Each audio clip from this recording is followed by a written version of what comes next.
Hamon enim yodim klaushis loshenar hu afilo emes.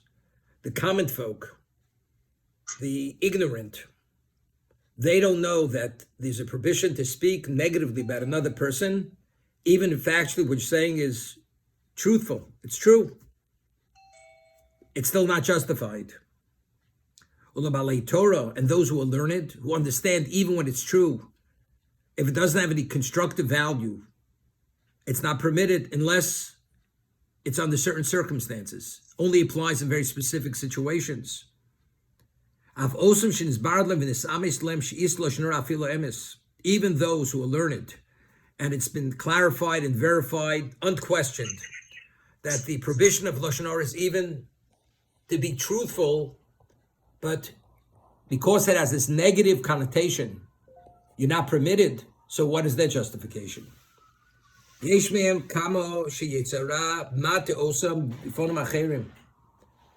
evil inclination misleads them, and he knows exactly, it's like, there's an expression, he knows his customers. He knows exactly where the Achilles heels is, where exactly he's able to actually to penetrate. He knows exactly where the person is vulnerable.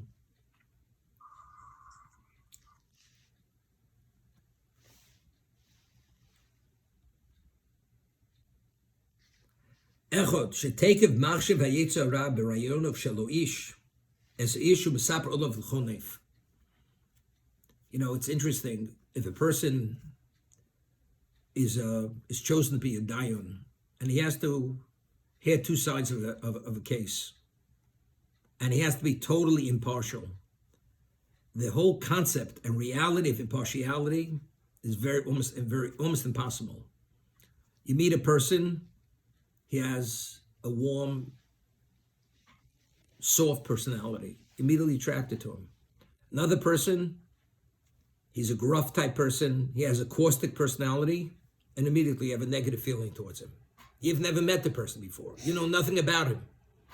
But because of the certain characteristics or predilections that you have and that he has, it touches you in a certain way, either in a very positive way or a very negative way.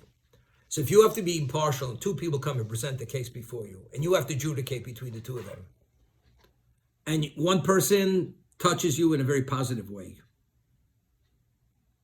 and the other person in a very negative way, how do you think you're going to process that information? Whose position are you going to favor? Who are you going to give so-called that benefit of the doubt? No question, you're conflicted. So therefore, it's cited that when a person sits to be a dayan in a court, the dayanim, the judges, they would take a talus and cover their faces. They would not look at the faces of the defendants, because looking at a person immediately, you form an opinion, although it's a baseless opinion. They want to retain that impartiality, but you realize even a voice touches us in a certain way. A person has one type of voice, another person has another type of voice. A person had a certain incident in the past where a person with that kind of voice, and it was positive or negative. Our memories come back immediately. We're touched in many ways. And really, to retain and maintain that impartiality, it's very difficult. Certain person, one of the laws which are continuously violated when it comes to Lashon Hara, as we'll see later, the Torah says, "B'tzedek tishvur esem yisecho." It's a positive commandment. You must judge your fellow favorably. And the Rambam, which the Chaim cites later, rules that if a person is a middle-of-the-road Jew, and then you see something, and it's a 50-50 call, you have an obligation to give the person the benefit of the doubt. And if you don't, not only did you violate the law of not giving that your fellow Jew benefit of doubt, but let's say it's a situation where the person is honest or dishonest. It's a 50-50 call. And you don't give him the benefit of the doubt, because you feel you have the ability to zoom in and to evaluate something better than the reality of 50-50. Although the Torah says you have to give the person the benefit of the doubt. And you don't. And you judge the person to be a thief, to be a Russia, to be something which will allow you to speak negatively about that person because of the way you've classified that person. So this person, unabashedly, will speak negatively about that person without any problem of conscience. He believes he's doing a mitzvah, but you realize where it all began. Because he initially did not give that person the benefit of the doubt. You judged him negatively, and because of that, you put him in a certain class. And if he's in that class, I'm permitted to say whatever I want about him. Because the Torah doesn't hold you accountable when you speak about such people. Not only that, it's a mitzvah to divulge and reveal and make known what kind of person this is. So you'll spread it. Because you're protecting the public. Because the man is dishonest. Or the man is whatever you want to say he is. He can't be trusted. There's a situation later where a person, his daughter is dating to get married. And in the olden days in Europe, future farmers, they would take on a certain financial responsibility to help the young couple to start off in their lives, to support them. And you have a poor man and you have a rich man. So somebody says to the person is considering to enter into a shidduch, that his son should date this man's daughter, or vice versa, he would say,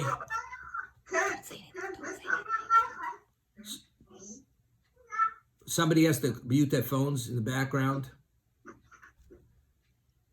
So they would say, don't even consider it.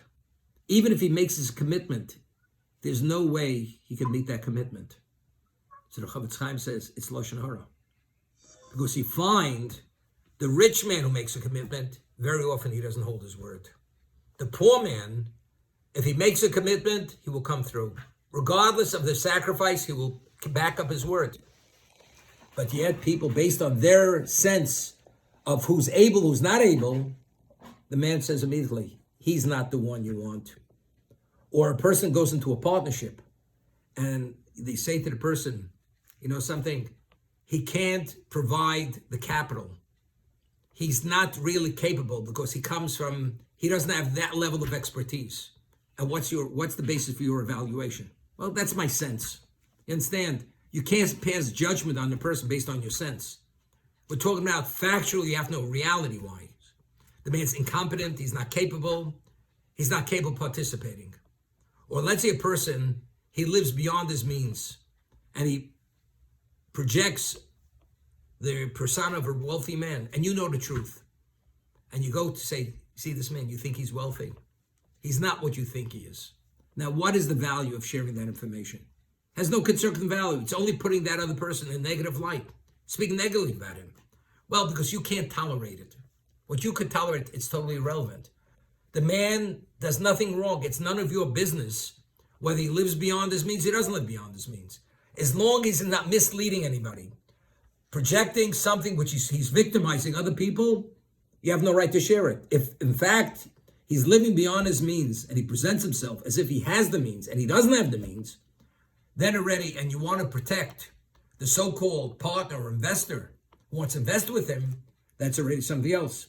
There you're sharing information for constructive reasons, so that you're permitted to share.